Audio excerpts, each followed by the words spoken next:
Assalamualaikum everyone, welcome to my YouTube channel. So today's lecture from New Oxford Mathematics 7th edition, जिसे D1 book भी कहा जाता है. इसका हम चैप्टर नंबर 3 कर रहे हैं, estimation and approximation, exercise 3C. Exercise 3A और 3B ऑलरेडी अपलोड कर चुकी हूँ, तो आज हम करेंगे 3C का बेसिक लेवल. तो इसमें जो क्वेश्चन नंबर 1 है उसे पढ़ते हैं. कहा गया है Priya evaluate 218 divided by 31 using a calculator and she says that the answer is 70.3. कह रहे हैं कि प्रिया ने जो कैलकुलेशन की है 218 को डिवाइड किया 31 से, और वो कह रही है कि उसका आंसर 70.3 है. ठीक है. Without doing the actual calculation use estimation to determine whether Priya's answer is reasonable. मतलब कि एक्चुअल कैलकुलेशन नहीं करनी, कैलकुलेटर से करने के बजाय हमने एस्टिमेट करके निकालना है और बताना है कि जो प्रिया का आंसर है वो रीज़नेबल है या नहीं. Then use a calculator to evaluate 218 divided by 31. Is your estimated values close to the actual values. सबसे पहले हमने क्या करना है कि एस्टिमेटेड वैल्यू निकालनी, यानी कि हमने खुद सॉल्व करके निकालना है, और उसके बाद हमने कैलकुलेटर से सॉल्व करके देखना है कि हमारे और जो एक्चुअल आंसर है उसमें क्या फ़र्क है. ठीक है. तो हमने क्वेश्चन नंबर 1 सॉल्व करना है, हेडिंग डाल ली है. तो सबसे पहले इन्होंने कहा है कि हमने बताना है कि जो प्रियाज ने आंसर निकाला है वो सही है या नहीं. तो हमारे पास क्या दिया गया है, 218 डिवाइडेड बाय 31 कहा गया है. ठीक है. तो हमने इसको क्या करना है, सबसे पहले राउंड ऑफ करना है नियरेस्ट वैल्यू में, कन्वर्ट कर देंगे हम इसे नियरेस्ट वैल्यू में, क्योंकि हम इस क्वेश्चन को एस्टिमेशन में निकाल रहे हैं ना अभी. तो 218 है, इसको हमें टेंस में कन्वर्ट करके देखना है कि 218 किसके नियरेस्ट है. तो 18 के बाद हमारे पास नियरेस्ट 10 क्या आता है, 220. अच्छा, इसमें हमने ये कैसे किया है, 3A जो एक्सरसाइज है उसमें मैंने बताया भी था, लेकिन यहाँ पे हम थोड़ा सा रिव्यू दे देते हैं. ये देखें यहाँ पे क्या लिखा हुआ है, 218. अब आपने बताना है कि 218 से पहले कौन सा 10 आता है और बाद में कौन सा 10 आता है. 218 से पहले वाला कौन सा 10 आता है, 210, और बाद में कौन सा आता है, 220. अब अगर हमारे पास ये वैल्यू हाफ से ज़्यादा होगी तो हमने बड़ी वाली वैल्यू लिखनी है. तो यहाँ पर हमने क्या पुट किया है, 220 डिवाइडेड बाय, इसी तरह यहाँ पे 31 है. 31 को हम नियरेस्ट 10 में देखेंगे तो नियरेस्ट 10 हमारे पास क्या आएगा, 30. अब हम इसे डिवाइड कर देंगे तो 220 डिवाइडेड बाय 30, ये 0 से कट हो गया, और यहाँ पर हम करेंगे इसे डिवाइड 3 और है 22. 3 के टेबल में 22 नहीं आता है, 22 से छोटा नंबर क्या आता है, 21. 3 7s are 21. 22 में से हमने 21 माइनस किए तो हमारे पास आंसर आया 1. ठीक है. अब ये जो 1 है ये 3 से हमारे पास छोटा हो गया, तो हम यहाँ पे पॉइंट लगाएंगे और यहाँ पर आ गया 0. 3 के टेबल में 10 नहीं आता, 3 3s are 9. 10 में से 9 गया 1. फिर से हमारे पास पॉइंट लगा हुआ है, हमने 0 लगा लिया, और इस तरह ये चलता जाएगा. ठीक है. सॉल्व होता रहेगा, यानी कि ये सॉल्व ही नहीं हो सकता, 3 3 3 3 आता रहेगा. तो हमारे पास आंसर क्या आया है, 7.33. अब देखें, अगर हम इसे राउंड ऑफ करें तो जो हमारे पास 7 के बाद वाला नंबर है 3 है, ये हमारे पास क्या है, 5 से छोटा, तो एज इट इज़ वैल्यू लिखेंगे हम 7. ये हमारा आंसर आया एस्टिमेटेड. और अब हम देखते हैं कि जो प्रिया का आंसर था वो क्या था. प्रिया ने क्या कहा, she says the answer is 70.3, यानी कि ये इस आंसर में तो बहुत डिफरेंस है. तो हम क्या लिखेंगे, प्रिया आंसर इज़ नॉट रीज़नेबल.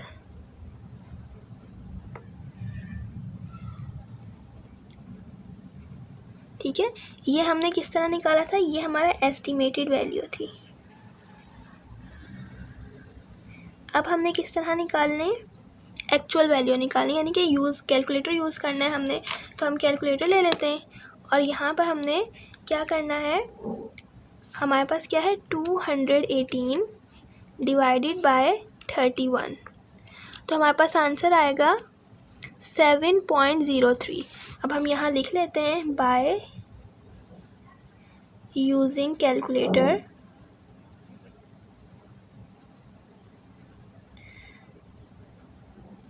तो आया 218 डिवाइडेड बाय 31, और हमारे पास आंसर क्या आया, 7.03.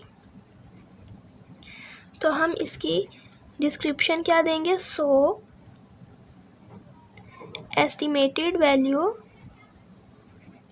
Is close to the actual value.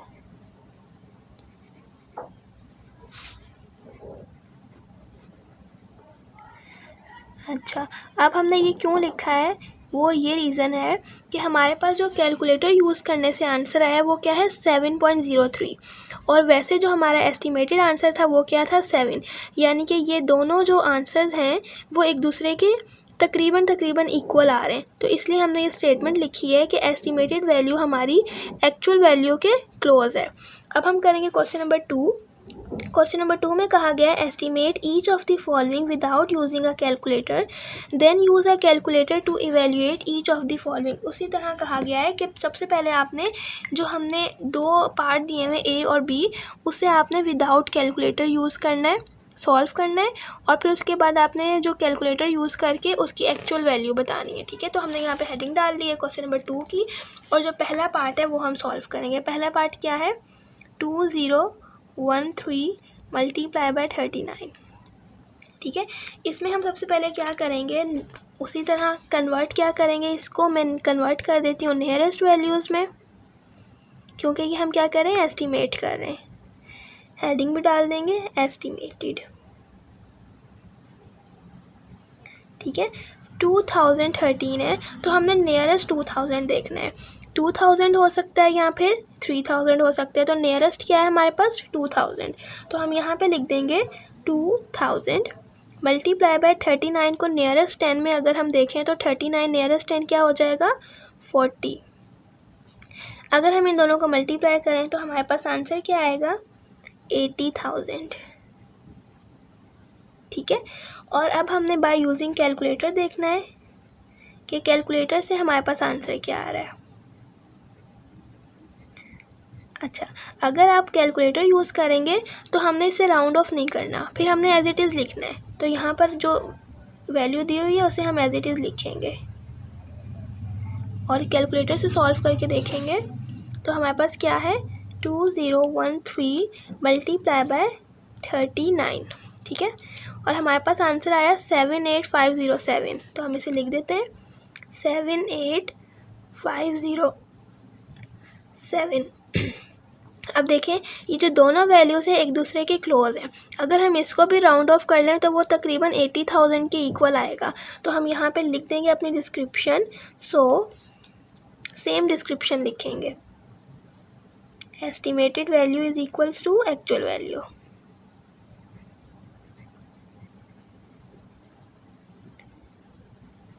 Equal to actual value. अब हम इसका करेंगे पार्ट बी। ठीक है, ये सॉल्व हो गया। अब हम करेंगे इसका पार्ट बी। पार्ट बी का जो क्वेश्चन नंबर 2 का जो पार्ट बी है उसे सॉल्व करते हैं सॉल्यूशन। और सबसे पहले हमने क्या करना है, एस्टिमेटेड करना है, तो आप यहाँ पे एस्टिमेटेड की हेडिंग डाल दें।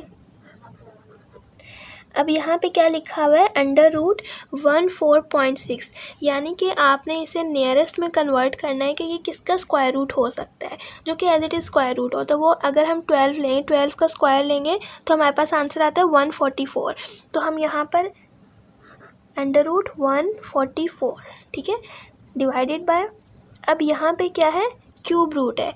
आपने बताना है कि किस चीज़ का हम एज ए एग्जैक्ट हमारे पास क्यूब रूट आ जाता है। अगर हम 4 का क्यूब रूट लें तो हमारे पास आंसर आएगा 64। तो हम यहाँ पे नियरेस्ट जो है वो क्या लिखेंगे 64।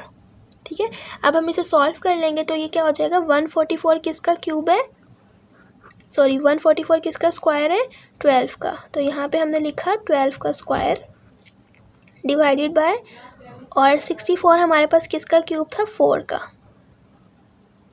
ठीक है, ये हमारे पास क्यूब से कट गया, और ये हमारे पास क्या था 12 स्क्वायर, तो ये हमारे पास स्क्वायर से कट गया। यहाँ पे हमारे पास बचा 12 और यहाँ पर हमारे पास क्या बचा 4। 12 डिवाइडेड बाय 4 हो जाएगा, 4 1 ज़ा 4, 4 3 ज़ा 12, तो हमारे पास आंसर क्या आया 3। ये हमारे पास एस्टिमेटेड आंसर आया। अब हम कैलकुलेटर से देखेंगे बाय यूजिंग कैलकुलेटर, तो हमारे पास क्या आंसर आएगा। कैलकुलेटर से सॉल्व करते हुए हमने इसको नियरेस्ट में कन्वर्ट नहीं करना, एज इट इज़ वैल्यू लिखनी है। तो एज इट इज़ वैल्यू क्या है हमारे पास 145.6 डिवाइडेड बाय 3 65.4। तो हम इसे लिख देंगे, यहाँ पर हम डाला स्क्वायर रूट 145.6, ठीक है, और डिवाइडेड बाय, और हमने अगर हम क्यूब रूट डालें, क्यूब रूट, और यहाँ पे क्या है 65.4, तो हमारे पास आंसर क्या आएगा 2.99, ठीक है। तो हमने आंसर लिख दिया 2.99, ठीक है। अब देखें हमारे पास एस्टिमेटेड आंसर क्या है सर 3, और कैलकुलेटर से हमारे पास आंसर क्या आ रहा है 2.99। तो यहाँ पर हम अपनी डिस्क्रिप्शन भी लिख देंगे, so the estimated value is equals to the actual value.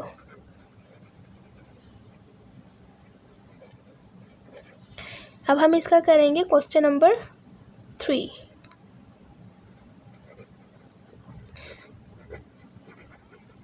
अब हम इसका क्वेश्चन नंबर 3 स्टार्ट करते हैं। क्वेश्चन नंबर 3 में क्या कहा गया है, express 3.612 and 29.87 correct to 2 significant figure, यानी कि पार्ट 1 में हमने इसे 2 सिग्निफिकेंट फिगर में इन नंबर्स को कन्वर्ट करना है, एंड फिर देन जो सेकंड पार्ट है उसमें कहा गया है use your answer in part, जो हमारे पास आंसर आएगा उसे हमने पार्ट 2 में कन्वर्ट करके लिखना है, यानी कि इसको हमने सबसे पहले सिग्निफिकेंट फिगर में कन्वर्ट करना है 2 सिग्निफिकेंट फिगर्स में, और फिर उन सिग्निफिकेंट फिगर्स को डिवाइड करवा देना है, ठीक है। और ये हम इसमें हमारे पास एस्टिमेटेड और कैलकुलेशन नहीं है, डायरेक्ट हमारे पास आंसर ही है। तो हम क्वेश्चन नंबर 3 करते हैं।